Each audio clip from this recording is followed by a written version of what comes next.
বিএনপিকে ভালোবাসেন বলেই আগামী নির্বাচন 12ই ফেব্রুয়ারি এতে আপনারা সঠিক এবং শক্তিশালী একজন ভোটার হিসেবে আপনারা দেখতে চান।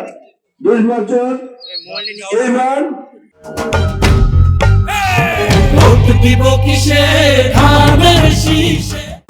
সুন্দর হবে, নিরপেক্ষ হবে, কেউ জোরদার করবে না।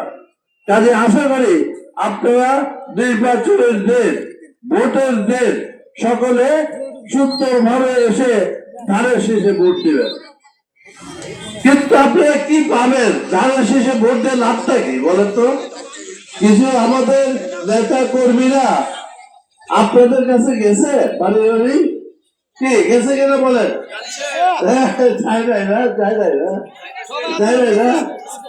আচ্ছা, তো যাই হোক, যদি না গিয়ে থাকে আমি তাদেরকে সবসময় বলছি আপনাদের কাছে যেতে, বুঝাতে আপনারা কি পাবেন।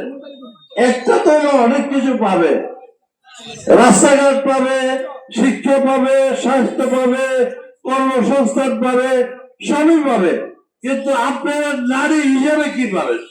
জনাব তারেক রহমান বিএনপি সভাপতি চেয়ারম্যান, তিনি এখন আমাদের দেশ কিভাবে গড়ে উঠবে তার দিক নির্দেশনা দিচ্ছে। তার অন্যতম কর্মসূচি হচ্ছে নারীদের জন্য কি করা যায়। আপনারা ঘরে বসে অনেক কাজ করেন, পরিশ্রম করেন, কিন্তু আপনাদের দুঃখ দুর্দশা কেউ দেখে না। এই দুঃখ দুর্দশা আপনাদের দেখতে হবে, কেউ এসে দেবে না। তাইলে কি দরকার? আপনারা স্বাস্থ্য সেবা ঠিক মতো পান না, তাই না?